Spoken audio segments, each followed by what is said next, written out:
Hello, Budget Kings and Queens. Welcome to my YouTube channel. My name is Budgets with Thelma, and on my channel, we talk about saving challenges, budget with me, save with me, sinking funds, tackling debt, you name it. We do it here on my channel as we try to reach financial freedom for me and my family of five. Welcome to my channel. Today, we will be talking about how to do a budget. Okay, most importantly, a zero-based budget. Okay, so I'm going to walk you through the steps of the most easiest way to do it and achieve it every single time you sit down to do your budget. Whether it's physically, digitally, you will be nailing it every single time. So if this is the first time you're hearing my voice, hit the like, share, subscribe, and join the royal family. If you're a true one, a returning one, you know the deal. Every time I always have something good for you and value your precious time. And I know it's a blessing every time you click on that button and come back to my channel. Welcome back. Today I will be doing my budget, which I'm using a template, which is called the Biweekly Budget Planner. And this one has been created by Celicia, and she is beautifully me and you.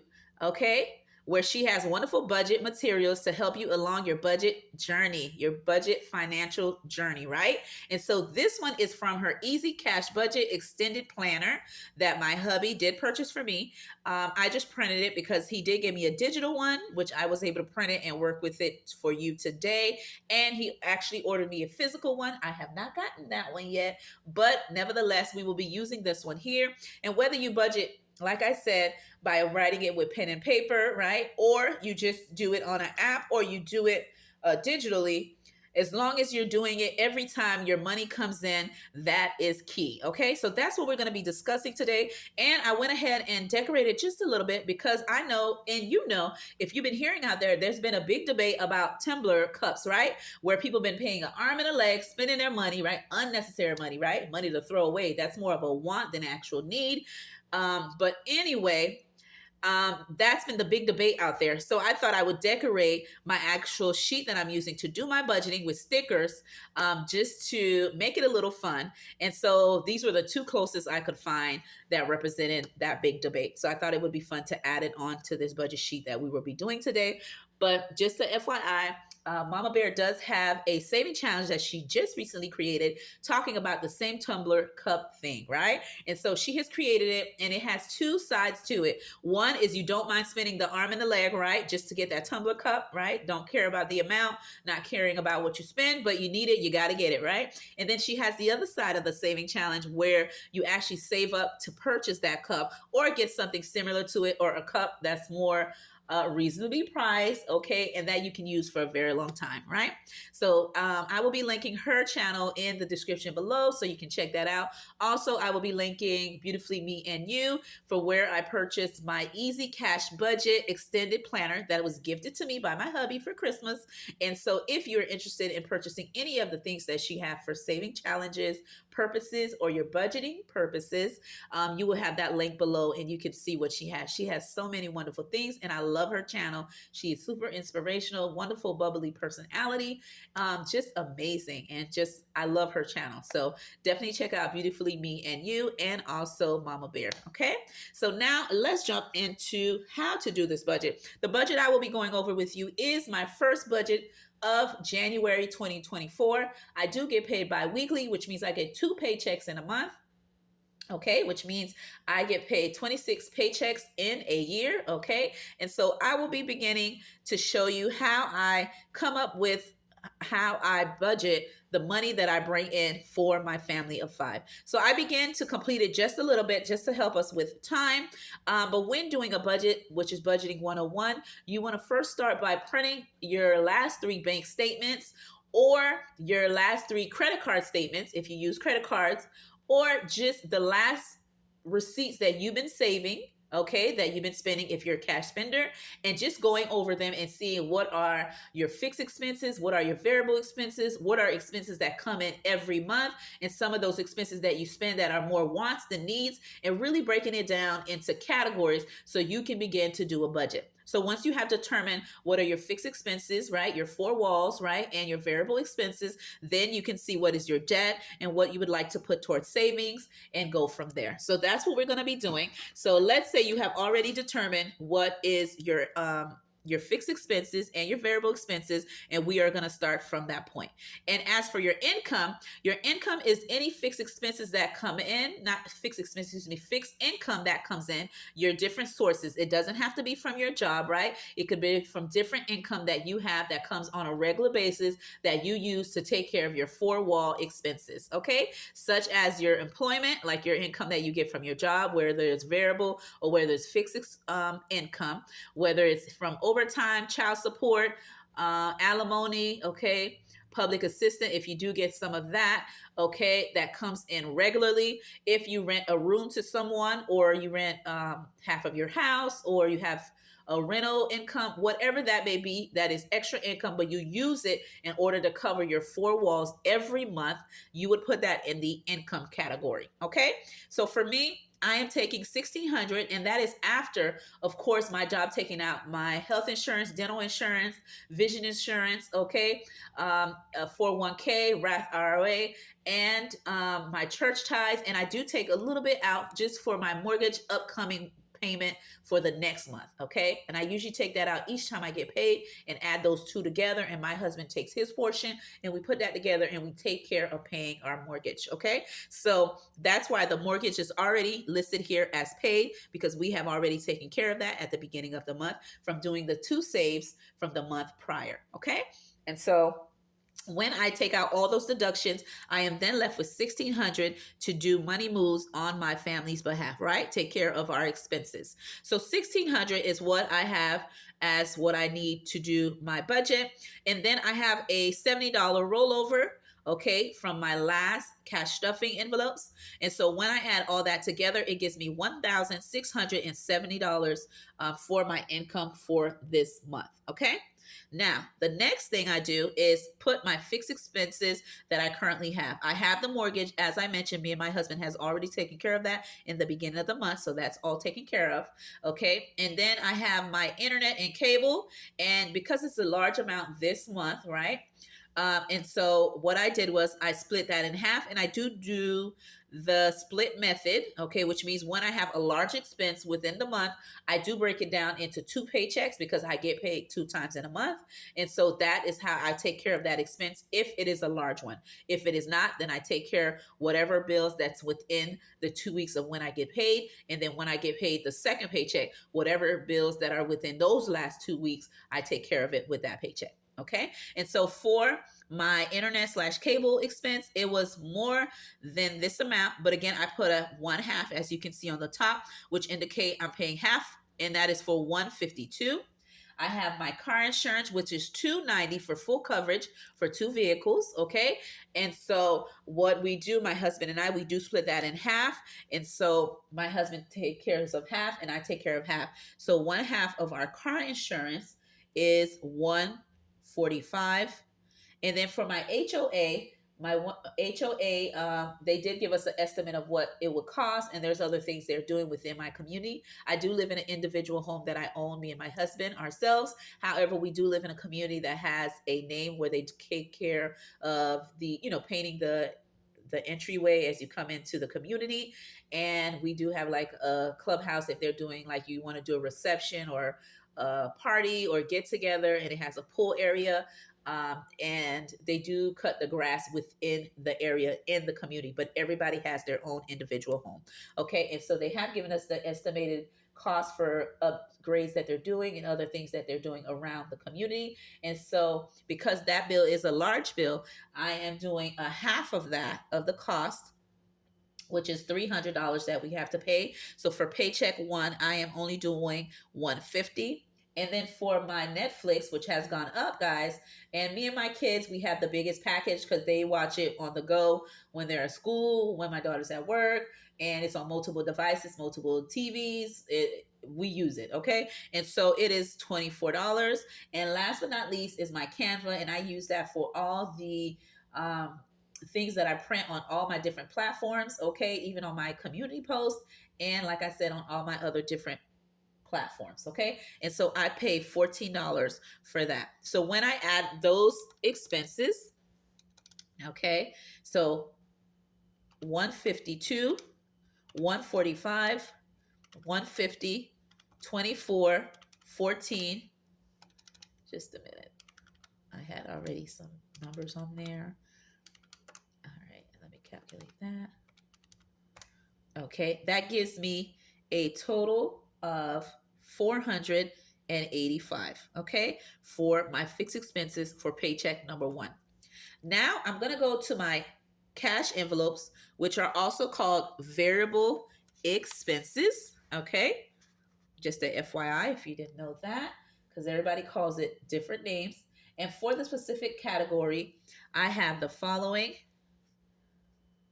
I have groceries, okay, and I typically put $200 in there. And if I need to purchase more, my husband does cover the difference with the groceries. But from my actual paycheck, I do take out $200 every pay period to do groceries for the family. Sometime we're over, sometime we're under, but that is the amount that I always cash stuff unless it's a holiday, okay?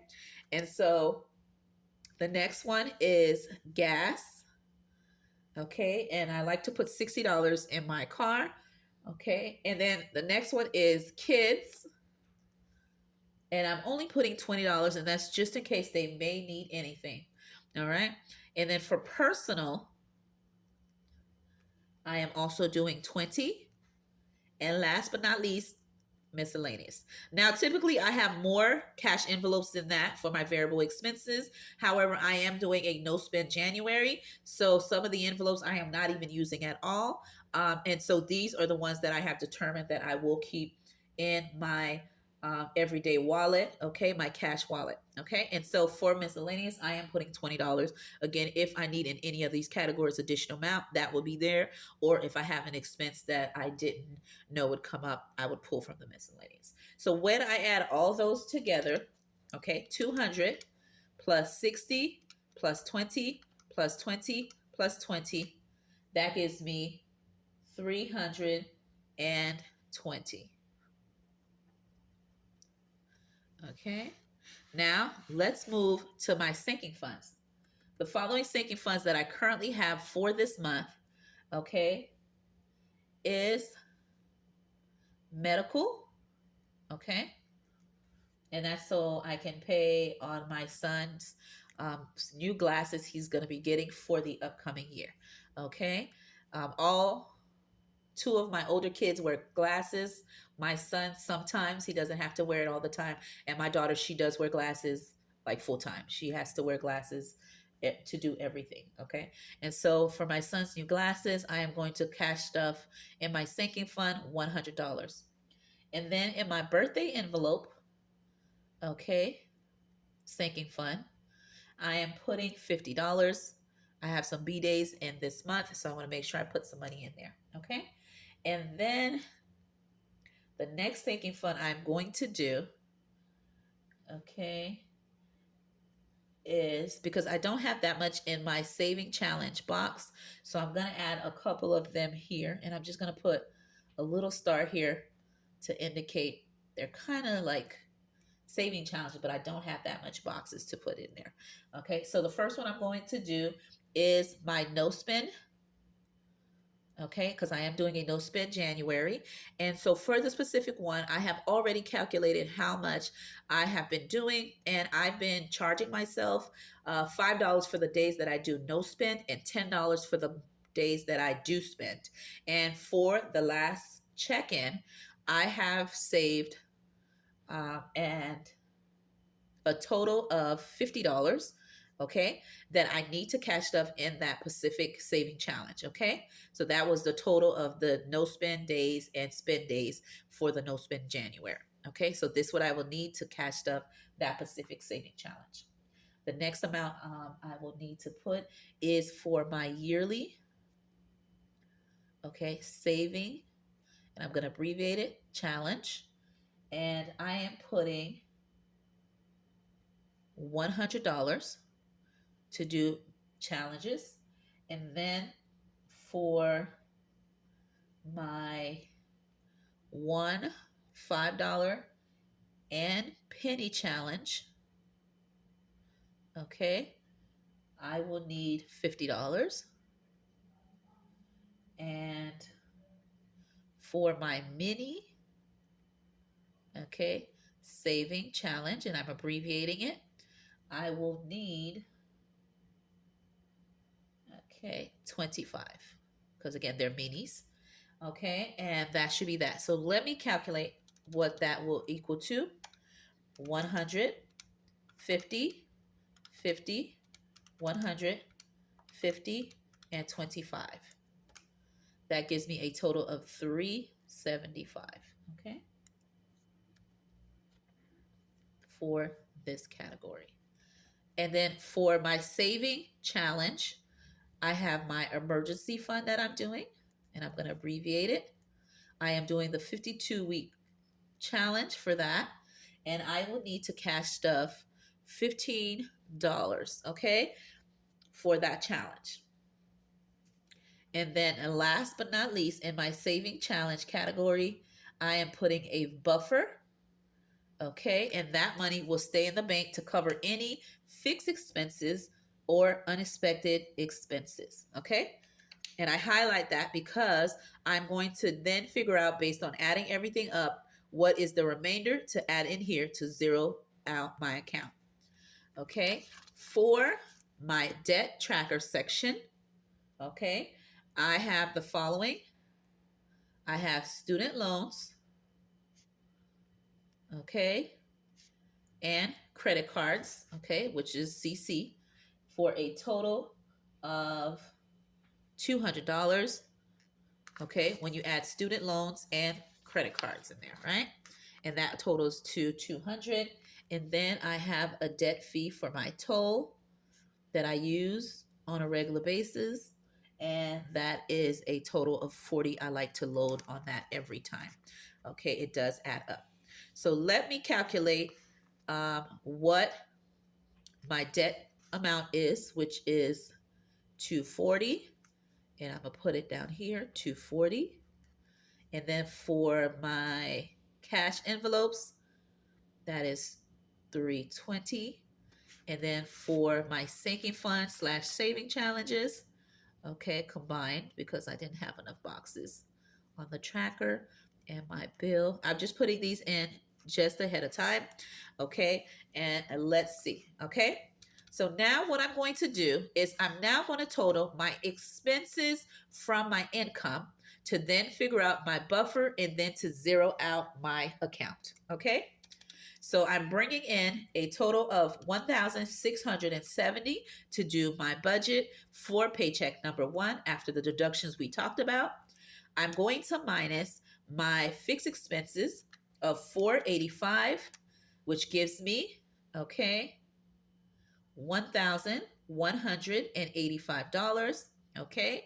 I then take that amount and minus 375 of my sinking fund slash saving challenges.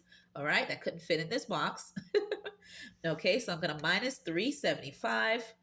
That gives me a total of $810 remaining. Okay, so with that, the 810, I'm going to minus my cash envelopes of 320, and that gives me a total of 490 remaining to do what I need to do.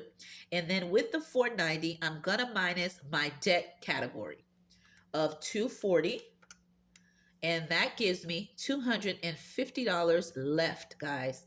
All right, kings and queens. So that is what I'm left over with. And then I'm going to take care of this category here, which is my savings amount. All right. And so right here, it tells me I have this amount left, 250, right? And we're trying to reach zero base budget. So what I do, the remainder amount that I have, I know that I want to put $15, okay, into my emergency fund to complete my 52-week challenge, right? Because this will be the first cash stuffing I will be doing in the beginning of the year regarding my paycheck. Okay, so I'm going to take out of the 250, I'm going to minus my emergency fund of $15 that I need. All right, and that leaves me with a total of 235. Okay, we'll go into my buffer, and my buffer account again covers any amounts that is more than what I budgeted for my fixed expenses, and any additional expense that may come up that I didn't know that would, or it will remain in there for my upcoming mortgage payment. Because as you remember, I said every time I get paid, I take a little bit at a time each pay period and put it in my bills account to take care of my mortgage. So if this still remains, right? If these bills are this exact amount, then I will add whatever I put in for my next paycheck into this amount, and then I will be able to save for my upcoming mortgage bill for the upcoming month. Okay.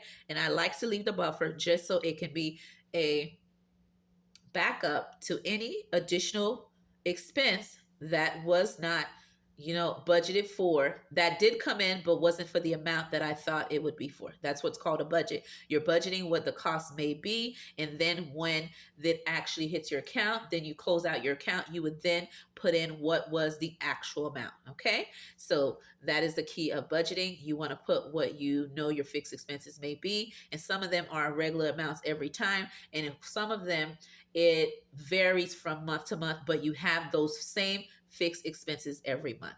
So that tells me my remaining amount is 235. Okay. So I'm going to put my income right here. Okay. Of 1,670. And now we're going to do everything again just to see if I zero out the account. Again, now when I take out my 1,670, I minus my fixed expense of 485. It gives me $1,185. Check. When I minus my sinking fund slash savings in here, okay, of 375, it gives me 810. Correct. All right. Then I minus my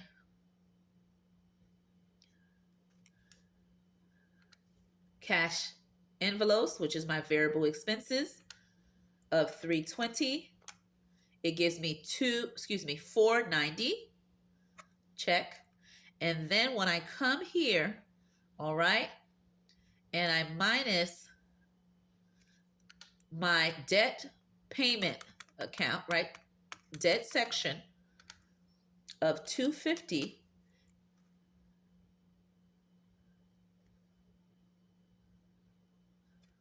okay, and there you go. That was supposed to be, I was supposed to take out 240 to give me 250.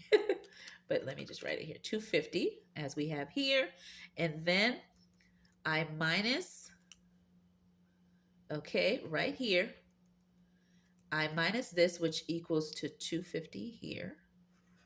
Okay, which when I minus the emergency fund of $15 plus the buffer of 235, that should give me 250. And when I minus 250, that should give me a zero-based budget.